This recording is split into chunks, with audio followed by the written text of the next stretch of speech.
প্রিয় ভাই ব্রাদার, আমরা কিন্তু মঙ্গোলিয়া দেশটি নিয়ে খুবই একটা আলোচনা বা একটা ব্যাপক সাড়া দেখছি, যেটা সোশ্যাল মিডিয়াতে প্লাস হচ্ছে কি যে মঙ্গোলিয়াতে বিভিন্ন ভাই ব্রাদাররা যাওয়ার চেষ্টা করছেন বা যাবেন বা চিন্তা করছেন মঙ্গোলিয়া যাবেন।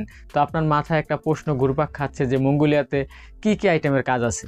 আরেকটি প্রশ্ন মাথায় ঘুরপাক খাচ্ছে, সেটা হচ্ছে কি মঙ্গোলিয়ার মোটামুটি যে একটা বেসিক ইনকামটা আছে ওটা কীরকম হইতে পারে।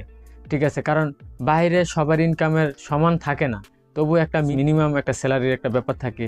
তো এই বিষয়টা কীরকম, তো এই দুইটা গুরুত্বপূর্ণ ব্যাপারের প্রশ্নের উত্তরগুলো আমার এই ভিডিওতে আজকে দেব। অবশ্যই সম্পূর্ণ ভিডিওটি মনোযোগ সহকারে দেখবেন। আসসালামু আলাইকুম, আমি মোহাম্মদ মেহেদি হাসান। যে যেখান থেকে আমার ভিডিওটি দেখছেন সবাইকে ওয়ার্ল্ড ওয়াইড ভিসা ইনফো চ্যানেলে স্বাগতম। তো ভাই, সর্বোপরি কথা হচ্ছে কি যে আপনি যদি মঙ্গোলিয়া যাইতে চান, আপনাকে অবশ্যই জানতে হবে যে সেখানে ইনকাম কেমন।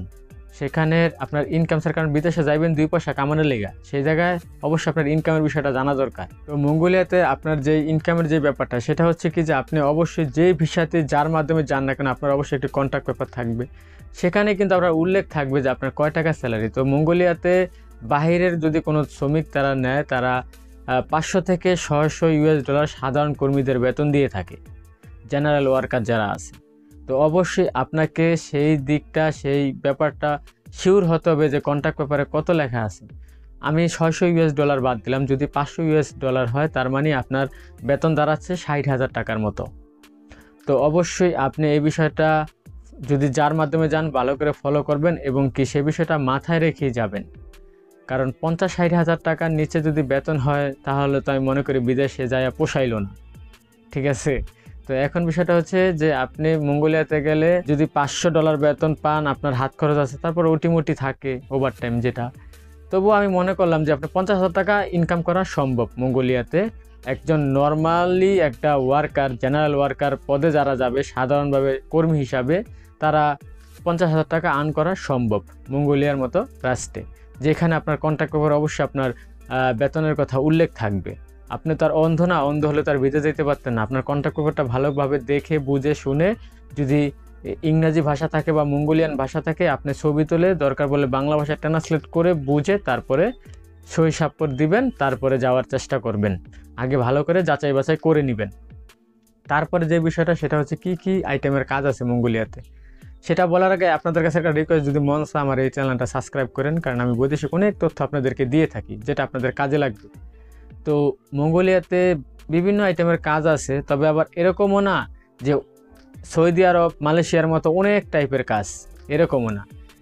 যেরকম মঙ্গোলিয়াতে বিশেষ করে কাজ হইতেছে 3 থেকে 4টা আইটেমের কাজ হচ্ছে বেশি, আর আদারওয়াইজ অন্য আইটেমের কাজ আছে কিনা সেটা সম্পর্কে আমার জানা নেই। আমি বলতেছি না যে আছে বা নাই, এরকম না, কিন্তু যেই 3 থেকে 4টা কাজের ব্যাপারগুলো আন্তর্জাতিকভাবে জানা যায় যে তাদের শ্রম বাজারে এই আইটেমের শ্রমিক তারা আনে, সেই ক্ষেত্রে প্রথমত হচ্ছে কনস্ট্রাকশন সেক্টর। কনস্ট্রাকশন সেক্টরে সকল দেশ থেকে কর্মী নেয়। আমাদের বাংলাদেশি কর্মীদের কনস্ট্রাকশন সেক্টরে খুবই চাহিদা রয়েছে, কারণ সব দেশের মানুষরাই জানে যে বাংলাদেশি মানুষরা পরিশ্রমী আছে। তো এই কনস্ট্রাকশন সেক্টরের ভিতরে যেরকম ওই যে ইলেকট্রিশিয়ান, তারপর প্লাম্বার, তারপর বিভিন্ন টাইপের কাজগুলো রয়েছে, রাজমিস্ত্রি টাইপের যে কাজগুলো আছে, সবগুলোই কিন্তু কনস্ট্রাকশন ভিসার আন্ডার কোয়ালিটি কাজ। তো আপনার এই সেক্টরগুলোতে কিন্তু আপনার মঙ্গোলিয়াতে কাজের অপরচুনিটি আছে। তারপর হচ্ছে আপনার ওখানে মাইনিংয়ের কাজটা সবচেয়ে বেশি গুরুত্বপূর্ণ, যেটা ফিলিপাইন বা বিভিন্ন দেশের লোকেরা করে। ঠিক আছে, ইন্ডিয়ারাও করে ওখানে মাইনিংয়ের কাজ। মাইনিং হচ্ছে আপনার খননের কাজ, তারা হচ্ছে খনি উদ্ধার করে। ঠিক আছে, খনন করতে থাকে। আপনারা জানেন কিনা জানি না, মঙ্গোলিয়া হচ্ছে চেঙ্গিস খানের দেশ। ওটা কিন্তু মাটির তলে অনেক খনিজ সম্পদ আছে তাদের। ঠিক আছে, খালি খুঁজতে দেখে ভিতরে কী আছে। ঠিক আছে, স্বর্ণ এটা সেটা বের করে আর কি। ঠিক আছে, এটা ইন্ডিয়ান বা আরও বিভিন্ন রাষ্ট্রের লোকেরা করে। এই কাজটাতে অনেক টাকা বেতন, কিন্তু আপনার 50-60 হাজার না, তার চাইতে হিউজ পরিমাণ বেশি বেতন, কিন্তু এই কাজটা দেখা যায় ওরকম লোকেরাই করে। এই কাজটাতে রিস্কের একটা ব্যাপার আছে অবশ্যই। তো এই মাইনিংয়ের কাজ। তারপর হচ্ছে কৃষি খাতের কাজও কিন্তু মঙ্গোলিয়াতে আছে। গ্রিন হাউসের কোয়ালিটি, মানে তারা গ্রিন হাউস করে, যেহেতু এটা বরফের দেশ, শীতের দেশ। ঠিক আছে, ইউরোপের মতো এই দেশটার পরিস্থিতি, যদিও এটি এশিয়া। তো কৃষিক্ষেত্রের কাজও সিস্টেমে আছে। তারপর হচ্ছে আবার যে ঘোড়ার খামারের কাজ, কারণ ঘোড়া কিন্তু মঙ্গোলিয়াতে ব্যাপক হারে লালন পালন করা হয়। তো এই টাইপের কাজগুলো কিন্তু মঙ্গোলিয়াতে আছে, এগুলো হচ্ছে কমন কোয়ালিটির কাজ। তো আর যদি কোনো প্রশ্ন থাকে সবাই আমাকে প্রশ্ন করতে পারেন, আমি আপনাদেরকে উত্তর দিয়ে সহায়তা করব। কমেন্ট বক্সটা খোলা আছে আপনাদেরই জন্য।